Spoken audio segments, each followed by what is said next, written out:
So guys, आज की इस वीडियो के अंदर हम बात करने वाले हैं पीबी शैले की एक बहुत ही अच्छी पोएम के बारे में जिसका नाम है ode to the west wind. अब इस पोएम को शैले ने लिखा था 1819 में और पब्लिश किया 1820 में। तो चलिए बिना टाइम वेस्ट किए शुरू करते हैं पोएम को। तो पोएम की शुरुआत होती है, O wild west wind, thou breath of autumn in being, thou from whose unseen presence the leaves that are driven like a ghost from an enchanted fling. तो यहाँ पे पोइट बोलते हैं कि ये जो ऑटोमन सीजन की हवा है ना, ये एकदम जंगली है, जंगली टाइप की है। पता ही नहीं लगता कब आती है कब चली जाती है।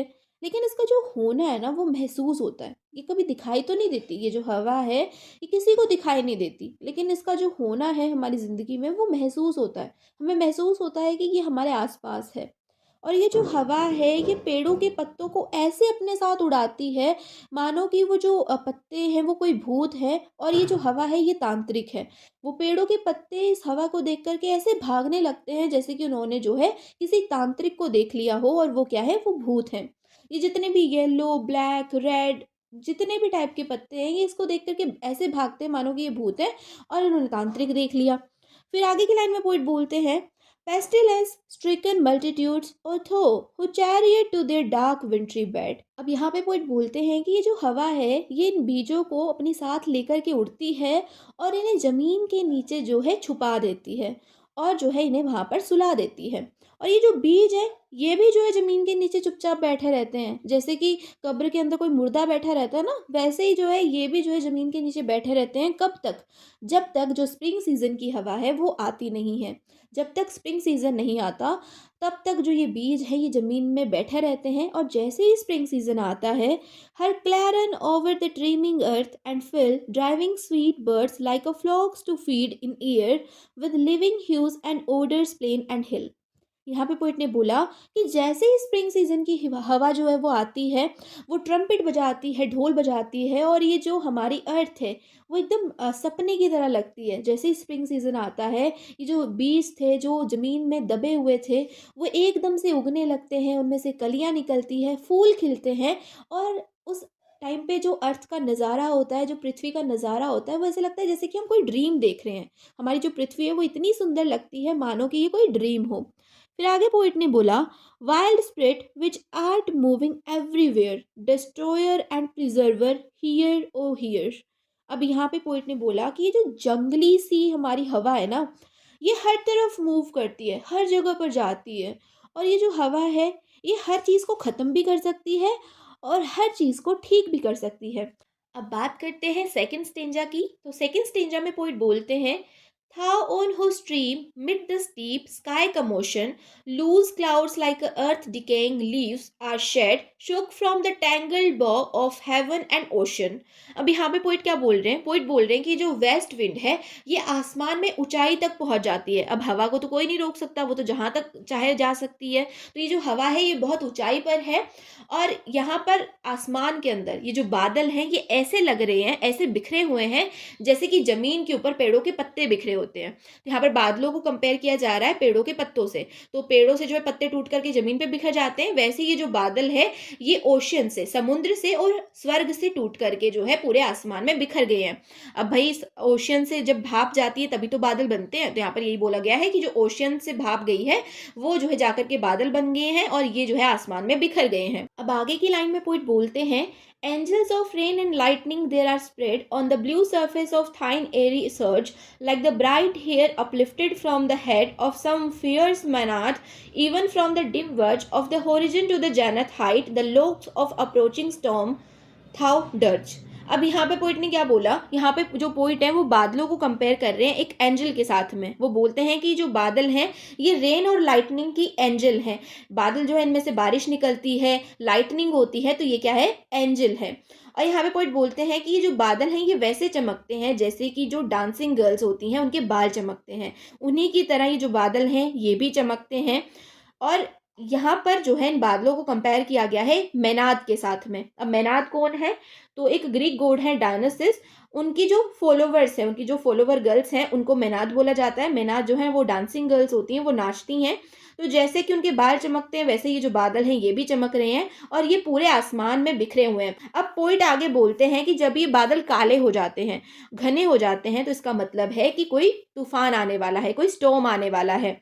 फिर आगे पोइट बोल रही है, of the dying year to which this closing night will be the doom of a west sepulchre vaulted with all the congregated might of vapors from whose solid atmosphere black rain and fire and hell will burst oh here। अब यहाँ पे मैंने थोड़े से जो words हैं वो गलत प्रोनाउंस किए हैं, तो थोड़ा सा जो है इग्नोर मारना।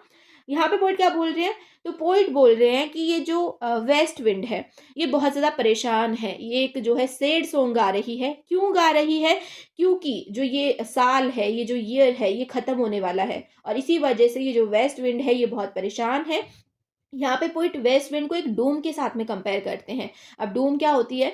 तो देखो, आपको पता होगा कि जो क्रिश्चियन लोग होते हैं और जो मुस्लिम लोग होते हैं, वो क्या करते हैं, वो मुर्दों को दफनाते हैं, कब्र बनाते हैं और कब्र के ऊपर जो है एक डूम भी बनाते हैं, एक गुंबद बनाते हैं, जिसके ऊपर वो नक्काशी करते हैं, उसमें कुछ कुछ लिखते हैं उस इंसान के बारे में। तो यहाँ पे जो पोइट है वो इस वेस्ट विंड को उस गुंबद के साथ में कंपेयर कर रही है।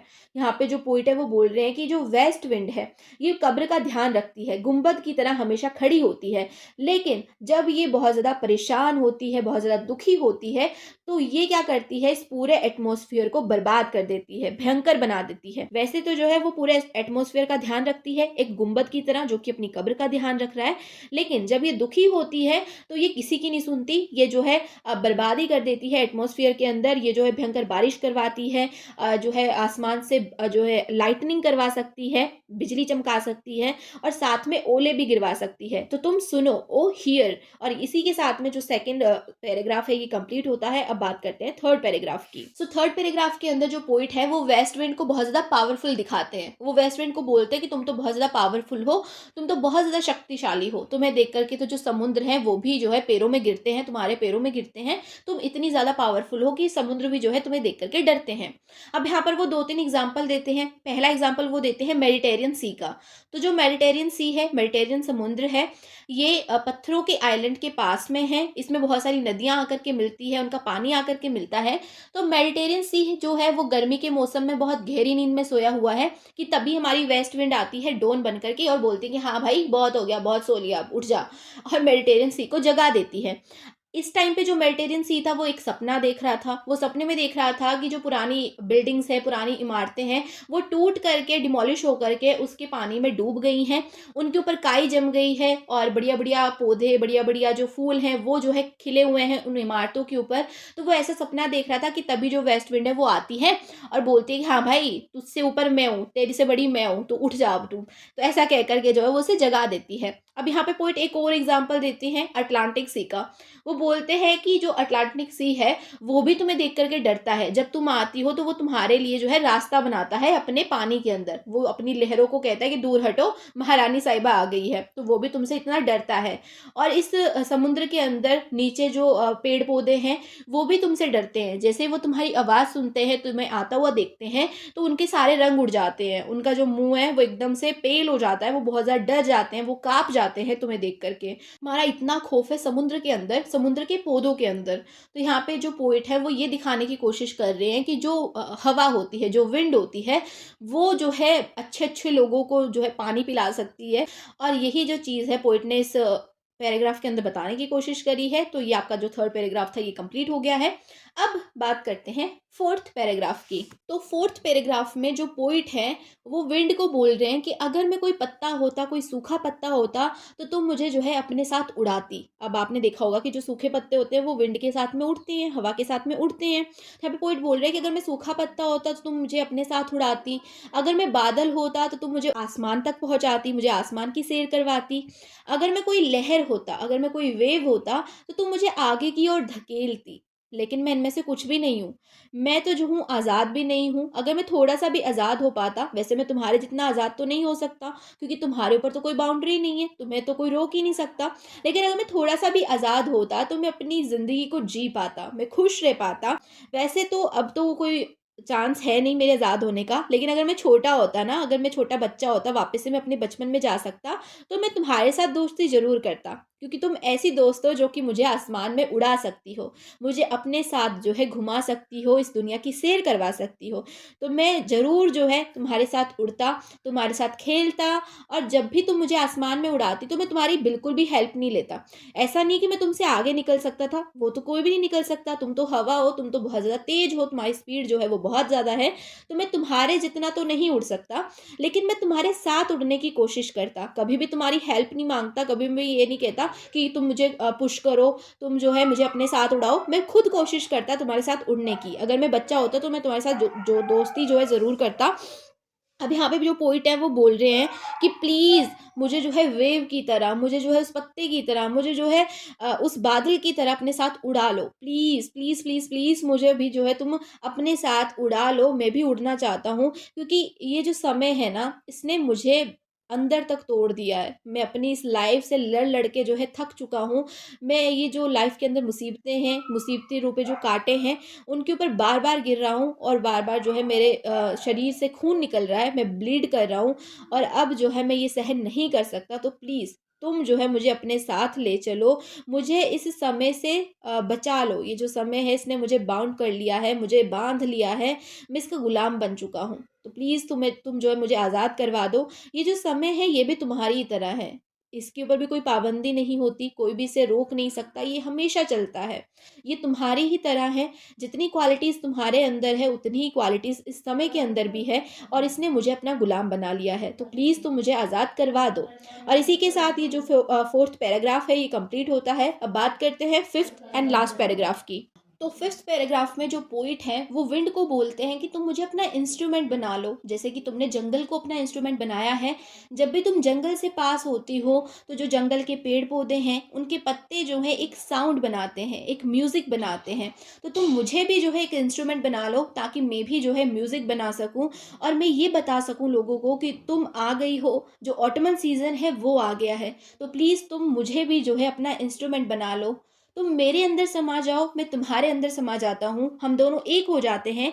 क्योंकि जो मेरी सोल है, जो मेरी स्पिरिट है, मैं चाहता हूँ कि वो तुम्हारी ही तरह ब्रेव हो। जैसे तुम ब्रेव हो, जैसे कि तुम पावरफुल हो, वैसे ही जो मेरी सोल है, मेरी जो आत्मा है वो भी हो। मैं ये चाहता हूँ, मैं तुम्हारे जितना जो हूँ ब्रेव नहीं हूँ, मैं तुम्हारे जितना पावरफुल नहीं हूँ, लेकिन मैं चाहता हूँ कि मेरी आत्मा जो है तुम्हारी जितनी पावरफुल हो सके। तो प्लीज़ तुम जो है मेरे अंदर समा जाओ, मुझे अपना बना लो। फिर आगे पोएट बोलते हैं कि ये जो मेरे विचार हैं, ये जो मेरे थॉट्स हैं जो मर चुके हैं, इन्हें तुम स्कैटर कर दो। जैसे कि तुमने उन पत्तों को ज़मीन पे बिखेर दिया है, उन्हीं पत्तों की तरह मेरे विचारों को भी ज़मीन पे बिखेर दो, ताकि जो लोग हैं वो मुझसे इंस्पायर हो सकें, और वो जो है कुछ नया लिखने की कोशिश कर सकें, नए विचार जो है अपने दिमाग में ला सकें। मेरी ये जो कविता है जिसमें मैं तुमसे प्रे कर रहा हूँ, तुमसे प्रार्थना कर रहा हूँ, इस कविता को भी जो है तुम पूरी दुनिया में स्कैटर कर दो। जैसे कि जो राख और चिंगारी तुम्हारी वजह से जैसे राख उड़ती है, जैसे चिंगारी उड़ती है, वैसे ही इस कविता को भी तुम पूरी दुनिया में उड़ा दो, सभी लोगों तक पहुंचा दो, ताकि जो लोग हैं वो इंस्पायर हो सकें कुछ अच्छा लिखने के लिए, वो कुछ और अच्छा, कुछ और बेहतर लिख सकें मुझे और मेरी कविता को देख करके। तो प्लीज़ तुम इस कविता को जो है पूरी दुनिया में बिखेर दो। फिर आगे जो पोइट हैं वो एक क्वेश्चन राइज करते हैं, वो एक क्वेश्चन पूछते हैं विंड से। वो कहते हैं कि हे हवा, मुझे तुम एक चीज़ बताओ कि अगर विंटर सीजन आ गया है तो क्या स्प्रिंग सीजन दूर है? अब यहाँ पर इस क्वेश्चन का मतलब क्या है?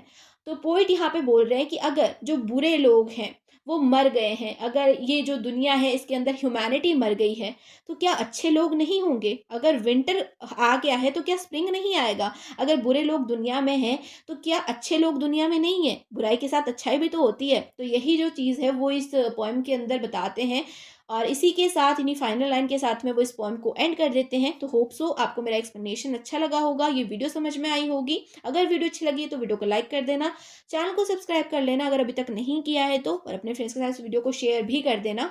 और एक और बात, अगर आपको कुछ लगता है कि मुझे कुछ और इसमें ऐड करना चाहिए था, तो वो भी जो है आप मुझे कमेंट सेक्शन में बता देना, अपनी सजेशंस जो है कमेंट सेक्शन में देना, ताकि मैं अपनी अगली वीडियो में वो चेंजेस ला सकूँ।